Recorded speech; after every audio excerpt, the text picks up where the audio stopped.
Krishna Krishna Hare Hare Hare Ram Ram Ram Hare Hare Hare Krishna Krishna Krishna Hare Hare Hare Ram Hare Hare Hare Hare Ram Hare Hare Hare Krishna Hare Hare Krishna Hare Krishna Krishna Krishna Krishna Krishna Krishna Hare Hare Hare Hare Ram Ram Hare Ram Ram Ram Hare Hare.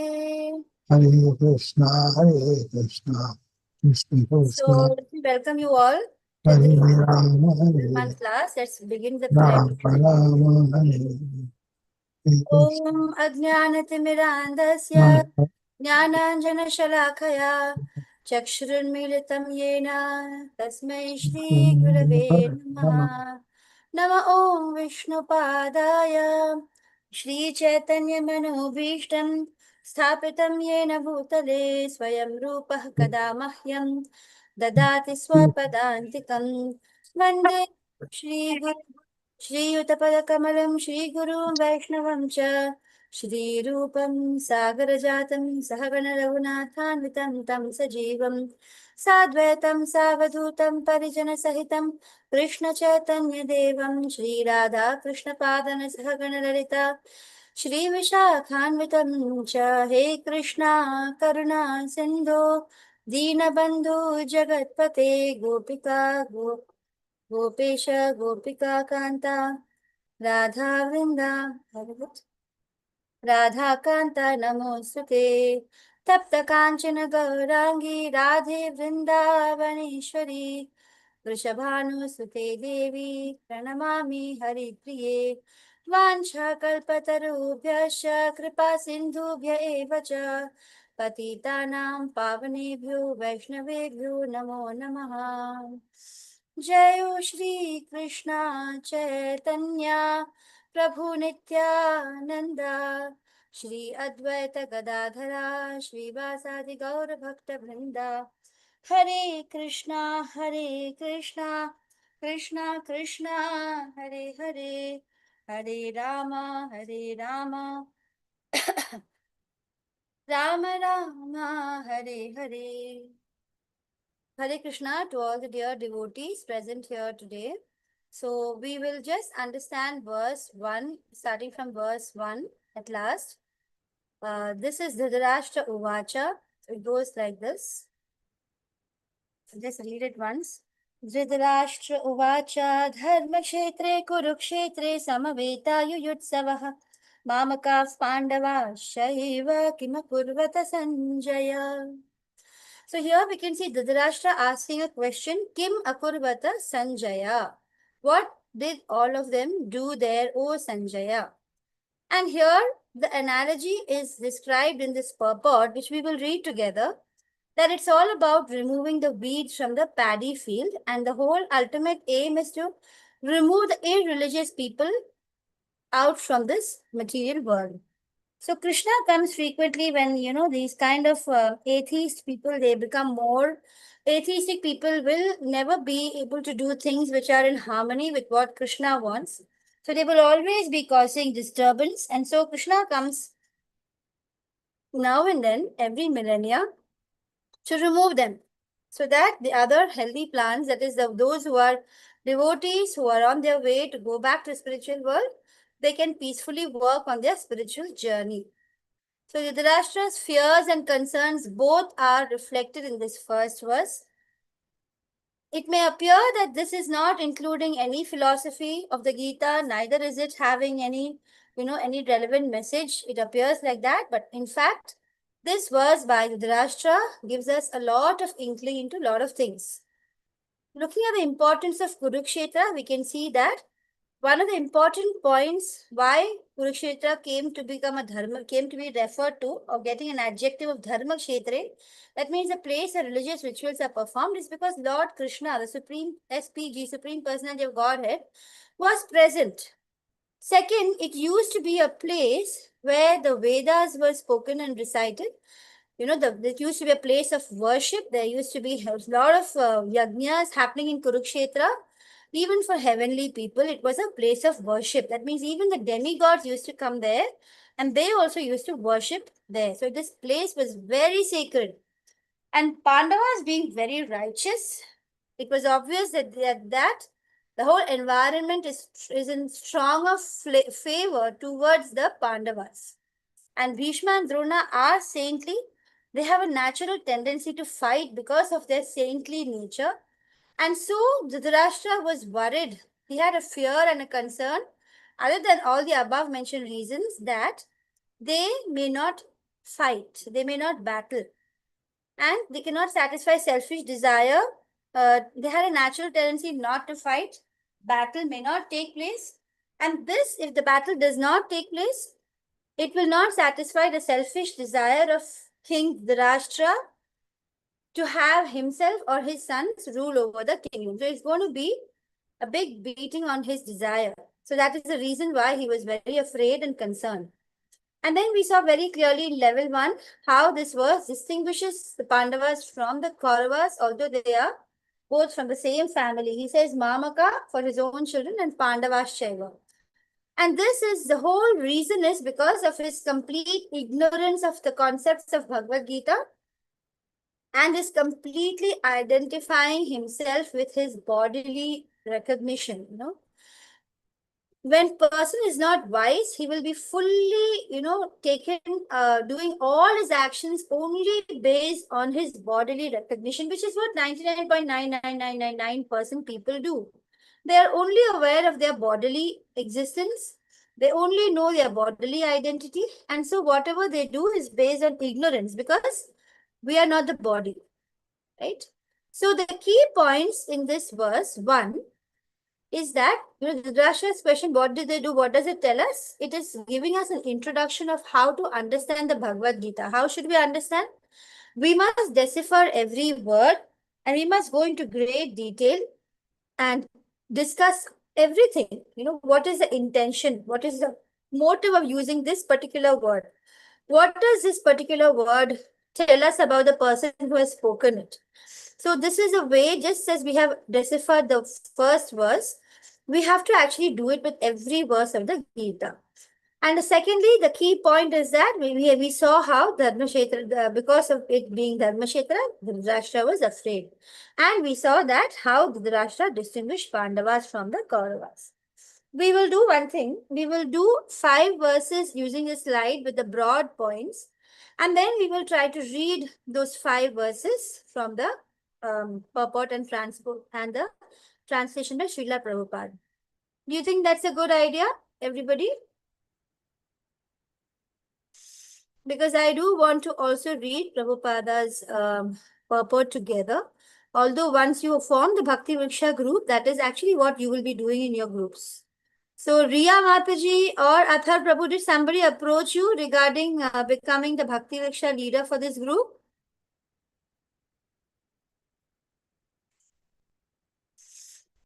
Yes? No? Athar Prabhu and Riya Mataji, am I audible to everybody? Yes, you're audible, Mataji.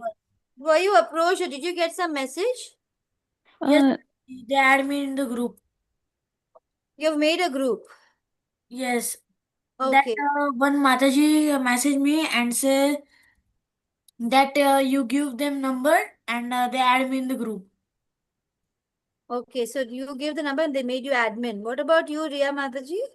I haven't checked yet because I'm living in the US time difference, so I have not checked yet. All right. Okay, so just let me know how that's going. So we'll just look at verse 2, 3, 4, and 5 in this, the basic understanding, and then we'll read the purpose. So in the second verse, what do we see? Sanjay is replying. He says, Trishva tu pandavanikam vyudham duryodhanastada acharyam upasangam ya raja vachanam abravit. So what is he saying? Sanjaya will explain how Duryodhana very brashly, very arrogantly and proudly and very diplomatically as well approaches Dronacharya. What does he do? He will ask Dronacharya, he will show Dronacharya the military formation of Pandavas and he will address, Duryodhana is addressed as king over here in this verse because it is just to encourage the despondent king Dhritarashtra. Sanjaya is very kind at times. In the end, of course, he becomes very ruthless when he says that wherever there's Krishna, there'll be victory. But here he's a little kind. He wants King Dhritarashtra to feel little good, so he uses, king. Raja Vachanam Abravi. So he uses the word king for Duryodhana. So here, Raja, the word Raja in this verse is actually referring to Duryodhana. Though Duryodhana is king, still he has to approach right now his commander-in-chief. Why? Because of fear. So this is what Sanjaya says. And then in verse 3, Pashaitam Panduputranam Acharya Mahatim Shamum Vyudhan Drupada Putrena Tava Shishyena Dhimata. So in this verse, what do we come to know? Pashaitam Panduputranam Acharya Mahatim Shamum. And he's talking about Drupada Putrena, which we analyze in great detail in the level 1 as well. Tava Shishyena Dhimata. So your student, and it doesn't say straight away your student Drishtadhyumna. He says Drupada Putra Drishtadhyumna. He doesn't even say Drishtadhyumna. He wants, he knows that Dronacharya's enemy is Drupada. And so he doesn't even say Drishtadhyumna. It shows this paragraph, this verse actually shows us how Duryodhana is an expert politician and diplomat for a material world. And he says the opposing general, that is a general today, the general keeps changing during the warfare. For some period of time, there is one general, and then when he is no more, then another general comes up. So right now, at the beginning of the battle, Drishtadhyumna is appointed the general of the Pandava army. And he is called, 1 minute, okay? I'll just come. Just give me a.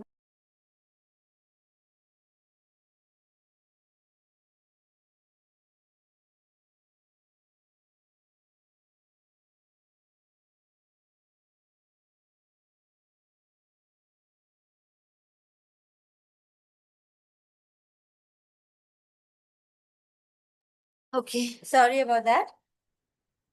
So we can see that Duryodhana, by referring to Drishtadhyumna, son of Drupada, he's provoking Drona.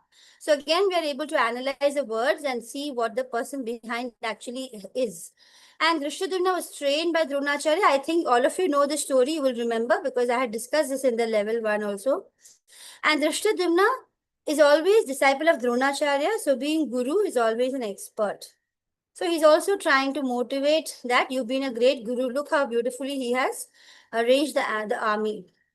And similarly, Pandavas are also trained by Dronacharya. And so he is trying to point out that don't be lenient while fighting. So in verses 2 and 3, we observe Duryodhana being an expert politician and diplomat. We see that Duryodhana refers to Drishtadhyumna as son of Drupada. Again, it shows how he is a politician or a diplomat. And then Dhritarashtra, we see how he distinguishes Pandavas from the Kurus. That is, I think, in the previous word. So this is a small understanding of Akshahinis. Not small, it's a detailed chart. It shows us that the Pandava army had 7 Akshahinis and the Kauravas had 11 Akshahinis. And one Akshahini is equal to 21,870 chariots, 21,870 elephants, 65,600 horses, and 1,09,350 foot soldiers together makes one Akshahini.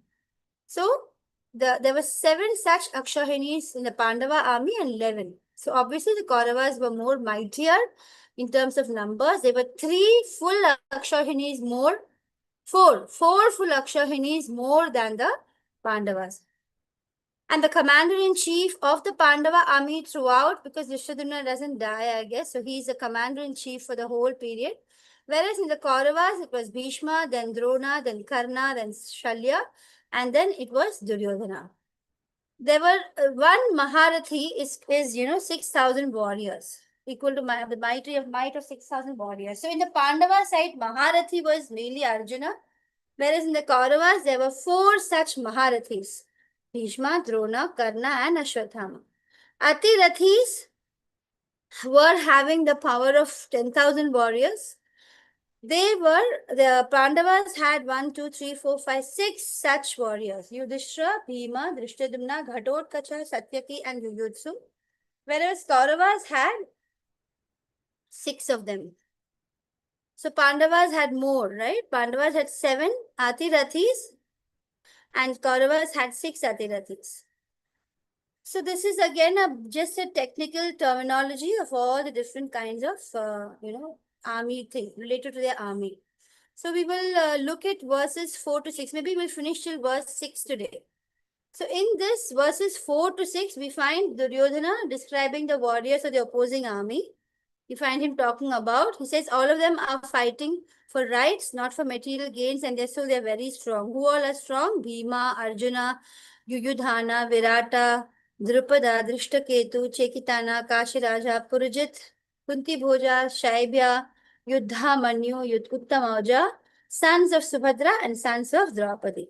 And they're all Maharathas. So up to verse 6, we will stop over here today. We will do up to verse 6 and we will read from the purports of Srila Prabhupada. We'll all just read it and we will discuss it. Srila Prabhupada's purports. So again, you can just raise your hand and we will just take turns to read the purports from the chapter 1. Who would like to go first? Let me share the screen. I just read the verses already, so we will not read the verses. Anybody would like to read the purports first? Athar, I can see you mentioned sorry for joining late. Actually, even I joined a little bit late today. My computer was taking too much time to turn on. Thank you, Ria Mataji, for opting to, for offering to read. Please read the purport of the first verse. And let's all concentrate and put our hearts and soul to it because reading the Bhagavad Gita back to back is a very rare opportunity. And actually, I'm finding myself very privileged, very happy to be able to take this opportunity to read the Bhagavad Gita back to back. So let's do it together. Mataji, you can start. Hare Krishna. Hare Transport Krishna. the translation and then the purport. Dhritarashtra said, O Sanjaya, after my sons and the sons of Pandu assembled in the place of pilgrimage at Kurukshetra, desiring to fight, what did they do? Purport. Bhagavad Gita is a widely read theistic science summarized in the Gita Mahatmya, glorification of the Gita. There it says that one should read the Bhagavad Gita very scrutinizingly with the help of a person who is a devotee of Sri Krishna and try to understand it without personally motivated interpretations. The example of clear understanding is there in the Bhagavad Gita itself, in the way the teaching is understood by Arjuna, who heard the Gita directly from the Lord. If someone is fortunate enough to understand the Bhagavad Gita in that line of disciplic succession without motivated interpretation, then he surpasses all studies of Vedic wisdom and all scriptures of the world. One will find that in the Bhagavad Gita, all that is contained in other scriptures, but if the reader will also find things which are not found elsewhere. That is the specific standard of the Gita. It is the perfect theistic science because it is directly spoken by the Supreme Personality of Godhead, Lord Sri Krishna. The topics discussed by Dhritarashtra and Sanjaya, as described in the Mahabharata, form the basic principle for this great philosophy. It is understood that this philosophy evolved on the battlefield of Kurukshetra, which is a sacred place of pilgrimage from the immemorial time of the Vedic age. It was spoken by the Lord when he was present personally on this planet for the guidance of mankind. The word Dharmakshetra, a place where religious rituals are performed, is significant because on the battlefield of Kurukshetra, the Supreme Personality of Godhead was present on the side of Arjuna. Dhritarashtra, the father of the Kurus, was highly doubtful about the possibility of his son's ultimate victory. In his doubt, he inquired from his secretary Sanjaya, what did they do? He was confident that both his sons and the sons of his younger brother Pandu were assembled in that field of Kurukshetra for a determined engagement of war. Still, his inquiry is significant. He did not want a compromise between the cousins and the brothers, and he wanted to be sure that the fate of his sons on the battlefield. Because the battle was arranged to be fought at Kurukshetra, which is mentioned elsewhere in the Vedas as a place of worship, even for the denizens of heaven, Dhritarashtra became very fearful about the influence of the holy place on the outcome of the battle. He knew very well that this would influence Arjuna and the sons of Pandu favorably, because by nature they were all virtuous. Sanjaya was a student of Vyasa, and therefore by the mercy of Vyasa, Sanjaya was able to envision the battle of Kurukshetra even while he was in the room of Dhritarashtra, and so Dhritarashtra asked him about the situation on the battlefield.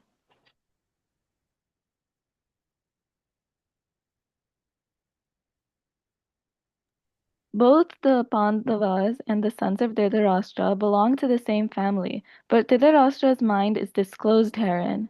He deliberately claimed only his sons as gurus, and he separated the sons of Pandu from the family heritage. One can thus understand the specific position of Dhritarashtra in his relationship with his nephews, the sons of Pandu. As in the paddy field, the unnecessary plants are taken out, so it is expected from the very beginning of these topics that in the religious field of Kurukshetra, where the father of religion Krishna was present, the unwanted plants like Dhritarashtra's son Duryodhana and others would be wiped out, and the thoroughly religious persons headed by Yudhishthira would be established by the Lord. This is the significance of the word Dharmakshetre and Kurukshetre, apart from their historical and Vedic importance. Yeah, thank you so much, Riya Mataji. That was good reading. So I think we have discussed all the points in this. The only point that maybe in the beginning, the first line, we can see Srila Prabhupada say that Bhagavad Gita is a widely read theistic science. Why is it a theistic science? It's explained in another line later on. Anybody remembers why is it called a theistic science? He says because Srila Prabhupada himself gives the answer there for that later. Why is this called a theistic science? Anybody? Anybody who would heard that line? Why this Bhagavad Gita is called a theistic science? It simply means that it is spoken by the Lord himself. Therefore, it is called a theistic science. The Lord himself is speaking and not some ordinary like any scripture or literature written by human beings. This is a very different scripture. It is transcendental, spoken by the Lord himself. So that's why it's a theistic science. Who would like to go next? Yes, Anisha Mataji, please read the translation and purport of verse 2.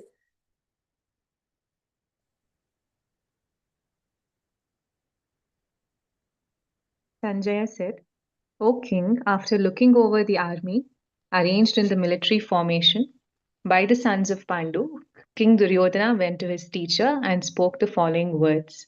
Purport. Dhritarashtra was blind from birth. Unfortunately, he was also bereft of spiritual vision. He knew very well that his sons were equally blind in the matter of religion, and he was sure that they could never reach an understanding with the Pandavas, who were all pious since birth.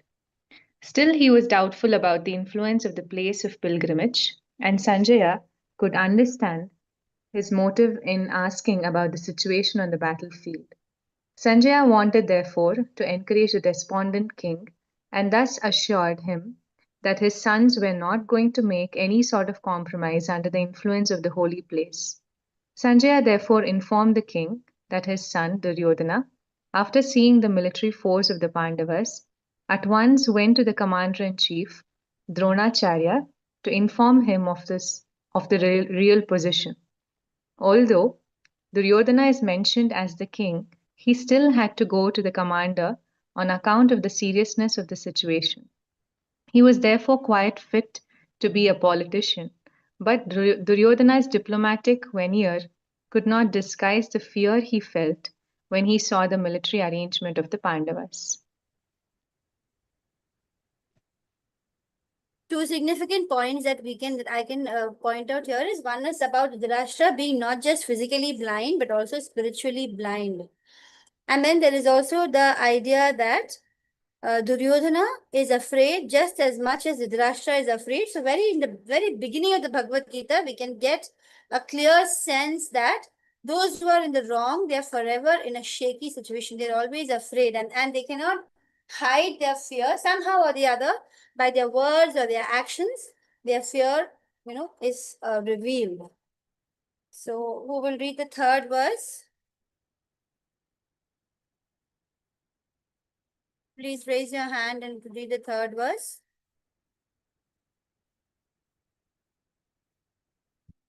Okay, Riya Mataji wants to continue reading. Please read, Mataji. Translation. O my teacher, behold the great army of the sons of Pandu, so expertly arranged by your intelligent disciple, the son of Drupada. Purport. Duryodhana, a great diplomat, wanted to point out the defects of Dronacharya, the great Brahmana commander-in-chief. Dronacharya had some political quarrel with King Drupada, the father of Draupadi, who was Arjuna's wife. As a result of this quarrel, Drupada performed a great sacrifice, by which he received the benediction of having a son who would be able to kill Dronacharya. Dronacharya knew this perfectly well, and yet as a liberal Brahmana, he did not hesitate to impart all his military secrets when the son of Drupada, Drishtadyumna, was entrusted to him for military education. Now on the battle of Kurukshetra, Drishtadyumna took the side of the Pandavas, and it was he who arranged for their military phalanx. After having learned the art from Dronacharya, Duryodhana pointed out this mistake of Dronacharya's so that he might be alert and uncompromising in fighting. By this, he wanted to also point out that he should not be similarly lenient in battle against the Pandavas, who were also Dronacharya's affectionate students. Arjuna, especially, was his most affectionate and brilliant student. Duryodhana also warned that such leniency in the fight would lead to defeat. Yeah, thank you, Riya Mataji. You can continue with the next verse also. These translations are very short. Purports are not very long and nothing philosophical. I think we've discussed all these points very graphically depicted in the slide. All the points I think were covered. So let's read the text 4 as well. Translation. Here in this army, there are many heroic bowmen equal in fighting to Bhishma and Arjuna, great fighters like Yuyudhana, Virata, and Drupada. Purport. Even though Drishtadyumna was not a very important obstacle in the face of Dronacharya's great power in the military art, there were many others who were causes of fear. They are mentioned by Duryodhana as great stumbling blocks on the path of victory, because each and every one of them was as formidable as Bhima and Arjuna. He knew the strength of Bhima and Arjuna, and thus compared the others with them. And the text 5 has only a translation. That's it. It's really short. It's just the names of all the warriors. Translation. There are also many heroic, powerful fighters like Drishtaketu, Chaitanya, Kashiraja, Purujit, Kunti Boja, and Shaibya. Right. So we can go on and do up to 9 actually. Text 6 also has just a list of names, which was also depicted in a chart in our slides. So you can continue reading this also, 6. Translation. There are the mighty Yudamanyu, the very powerful Uttamaja, the son of Subhadra, and the sons of Draupadi. All these warriors are great chariot fighters. Right. So let's look at the 7 to 9 of the slides as well, and we can proceed for some more verses, but it's only 9:35 right now.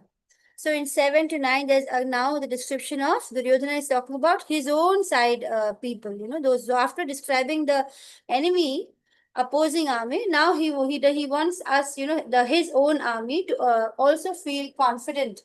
And so he starts enlisting the great warriors of his own side. So here we're going to read 7, 8, and 9, and we will see how Duryodhana is in dilemma in the beginning when he starts, speaking whether to mention Bhishma first or Drona. Actually, he should be mentioning Bhishma, right? Because as we saw, Bhishma is the commander-in-chief in this, on his side, right? We have seen in this slide, we saw that Bhishma, when Drishtadyumna is on the other side, Bhishma is the commander-in-chief on his side. So he should actually be referring to Bhishma. But just because he didn't want, he was in a dilemma, and because he didn't want Dronacharya to feel bad, he first mentions you. In our side also, we have great warriors like you. And then he goes on to talk about Bhishma and the others. So Bhavan is referring to Dronacharya. And then he finally refers to Dronacharya before Bhishma. Drona, however, in this purport, Srila Prabhupada is explaining it's okay to name Dronacharya before Bhishma because he's a Brahman, and in those days, Brahmana having all the qualities which are highly respectable are more respectable than Kshatriyas generally. So it's okay to refer to Dronacharya first before Bhishma. At the same time, here we need to also make a note that Dronacharya, though he's a Brahmana, he was not an ideal Brahmana because he was living off the kingdom in the sense that he was actually taking salary. He was actually not a Brahmana who was just doing, taking bhiksha and not at all earning anything, like, getting a regular salary. So, Brahmana also usually are people who don't take regular salaries, they entirely rely on whatever is they're given. And they're usually, the people do give them because that they were highly respected in those days. So that was one point. And then if you look at the names of all these people, these are all the people who are on Duryodhana's side. They were all people who are fighting for a material cause, and hence they are generally weak by nature. Most of them actually also in their hearts favor Pandavas, but due to some reason or the other, they were forced to be on Duryodhana's side.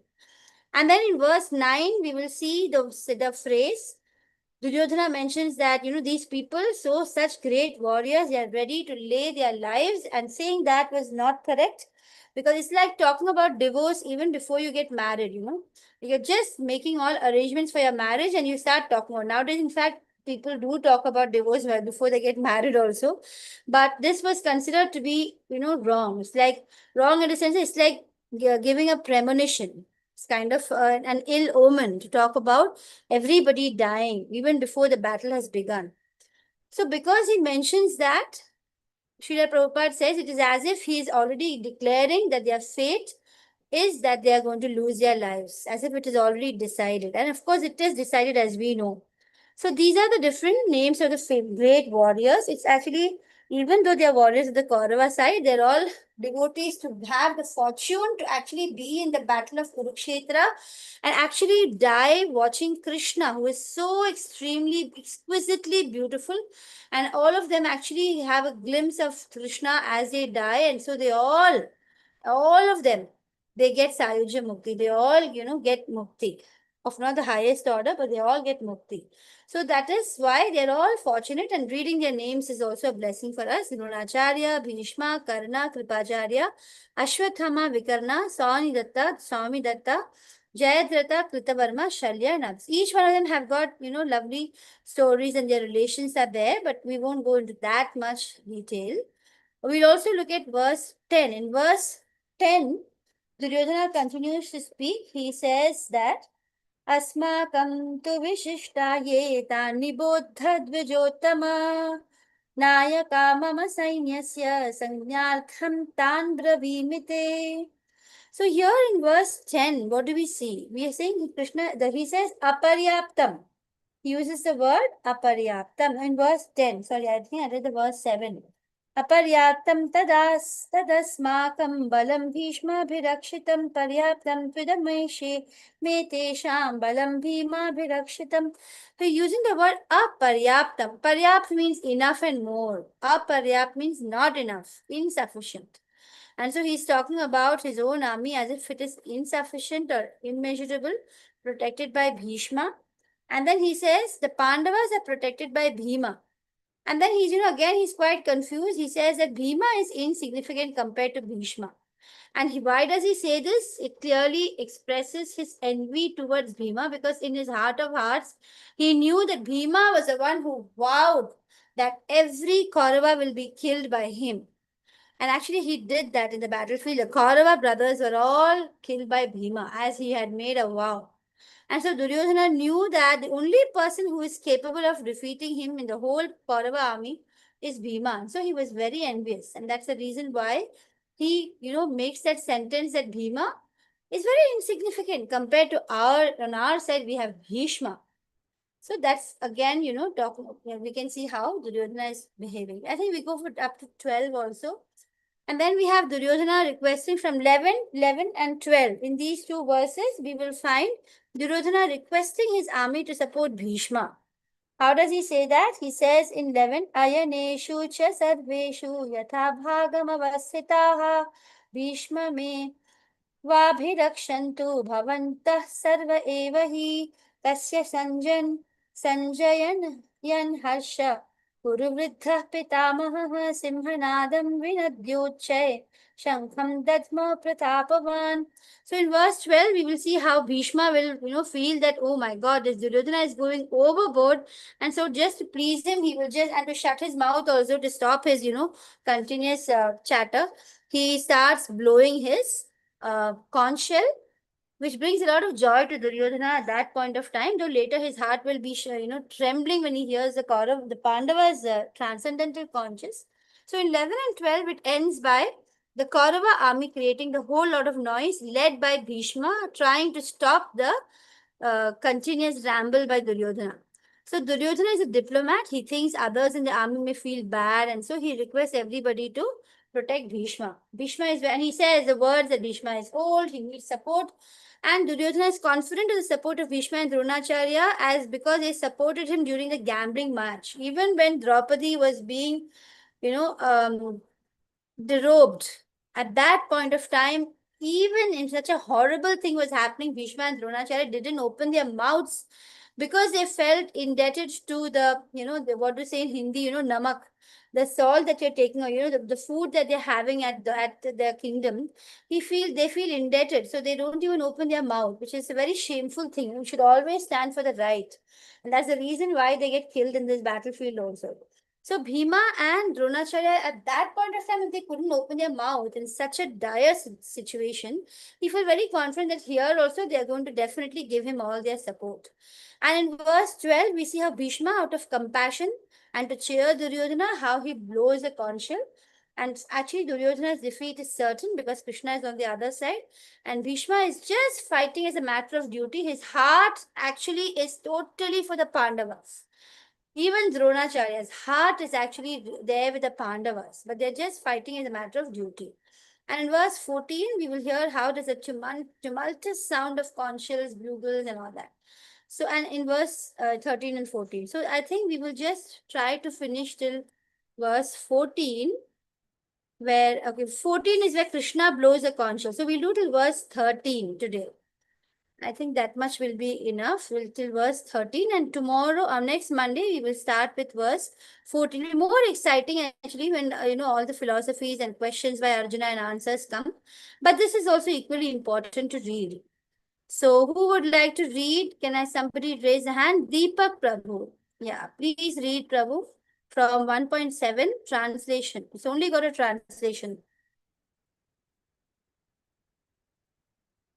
Hare Krishna Mataji. Hare Krishna.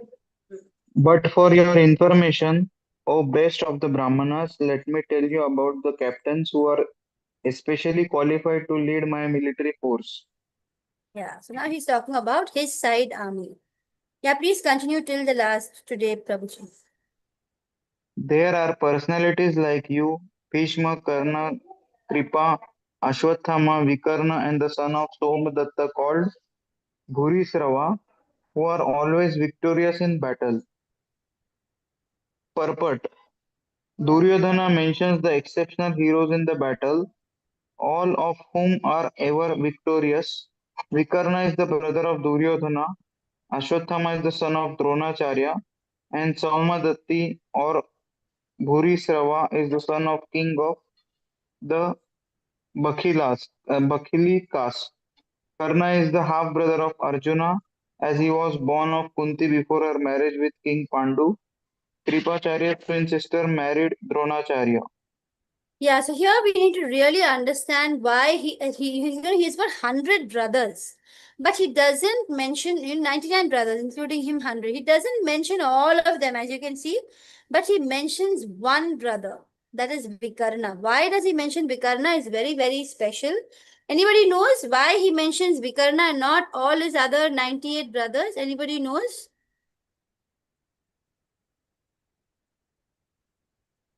Yeah, Prabhu has posted the attendance link, so I request all of you to please share your attendance. Okay, anybody who knows can raise your hand and answer why he mentions only one among his all his brothers. He doesn't even mention Dushasan or who's quite important among his brothers. Anybody? All right, I can't see anybody's hand nor on chat. Basically, Vikarna was the only brother who stood against the derobing of disrobing of Draupadi. So Duryodhana had noticed that everybody was silent, but the only person who had actually raised his voice against shaming Draupadi was his brother Vikarna. And so he mentions Vikarna specifically to make him feel that, he's actually giving him importance and recognition that he's standing with him. Not like Vibhishna who had gone to the opposite side of the battlefield, right? Here we have a brother who actually stands for righteousness, but then again, in the battlefield, he's standing with him. Ashwathama is again a very important character, which will keep coming. He's a son of Dronacharya and all of them. Anybody who's saying something, I can't hear. Karna, as all of you must be knowing, is a half brother of Arjuna, and he's actually Kunti's son as much as all the other 5 brothers. And he even comes to know about it before the battlefield, but he chooses to be with Duryodhana because he somehow feels that he's a friend. This is all happening because of this thing called skin disease. Srila Prabhupada calls this kind of behavior skin disease, where you go for what is right and wrong based on your identification with the body. Whereas when you identify yourself with the soul, automatically you will stand with dharma. And therefore, all these people standing up with adharma, they're all simply going to die.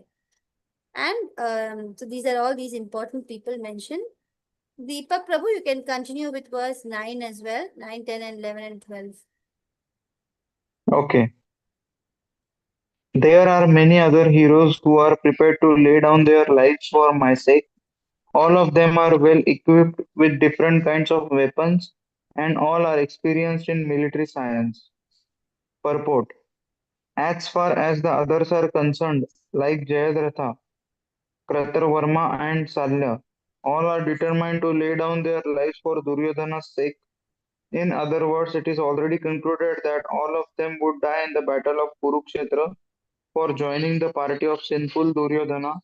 Duryodhana was of course confident of victory on account of the above mentioned combined strength of his friends.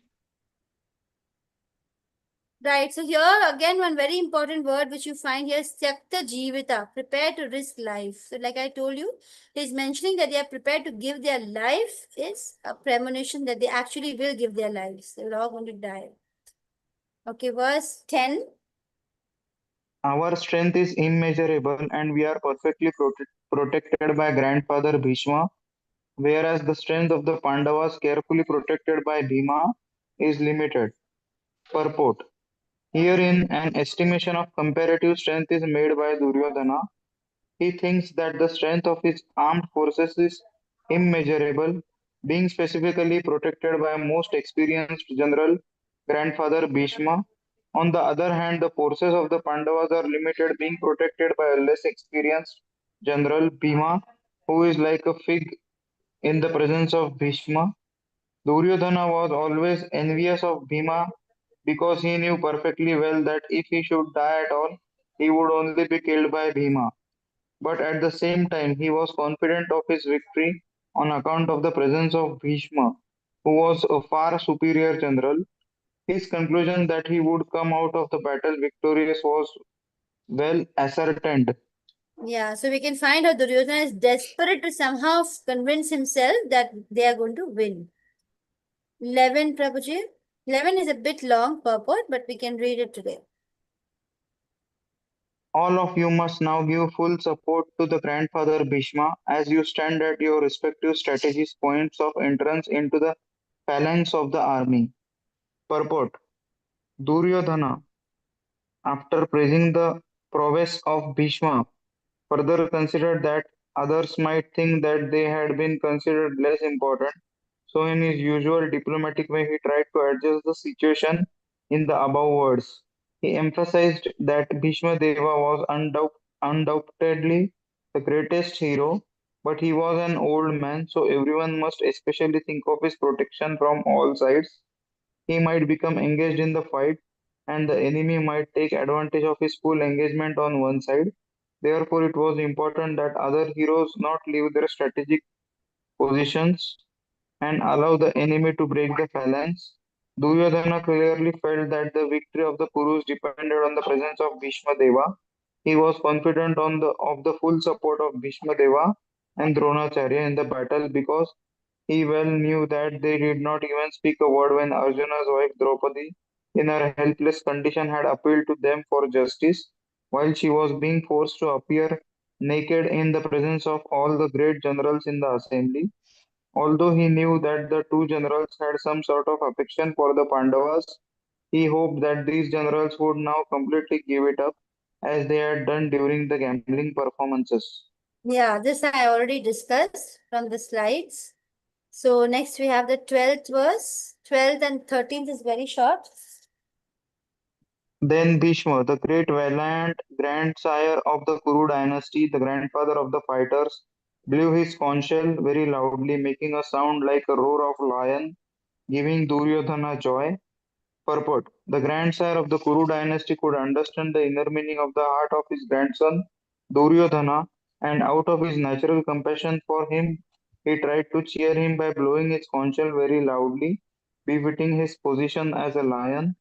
Indirectly, by the symbolism of the conch shell, he informed his depressed grandson Duryodhana that he had no chance of victory in the battle because the Supreme Lord Krishna was on the other side, but still it was his duty to conduct the fight, and no pains would be spared in that connection.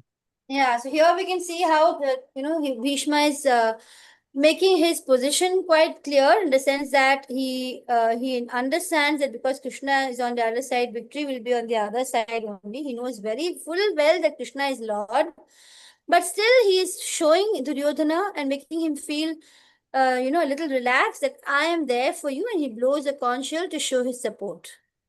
And this will be the last verse we will read. We will end the class, and to Monday we will start with the 14th verse. After that, the conch shells, drums, bugles, trumpets, and horns were all suddenly sounded, and the combined sound was tumultuous. Yeah, so then there's a huge, tumultuous, noisy kind of sound which all the Kaurava, different people, they blow the different instruments. You will find later on tomorrow, Monday, when we read how the other Pandavas had only conch shells and they were all transcendental, and how it makes the hearts of the Kauravas shiver. So today we have just laid a foundation of the environment in which the Bhagavad Gita is going to be spoken. And we have just looked at the how, Duryodhana's emotions as he describes both sides. We also had an inkling into Bhishma's emotions. Bhishma's is a very, a beautiful whole, personality which we study in the Bhagavad Gita as well as Mahabharata. So sometime we will explore more. Maybe we can look at the Bhishma's prayers. All of you could try learning at least the first verse of Bhagavad Gita spoken by Dhritarashtra, maybe if you can. It goes Dharma Kshetre Kurukshetre Samaveta Yuyutsavaha Mamaka Pandavaschaiva Kimakurvata Sanjaya. So eventually when you start, reading and you find any verse interesting, you can actually have it written somewhere and chant it throughout the day and night for the whole week. It really helps us to learn a verse quickly.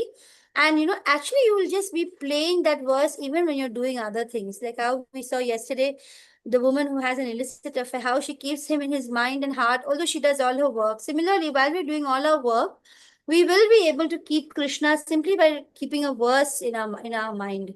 So I request all of you to do serious chanting and at least do one round for sure.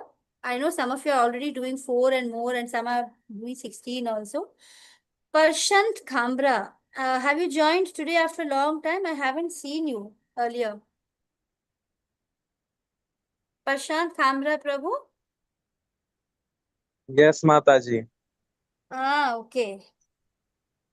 So others are all familiar names. You've all been here.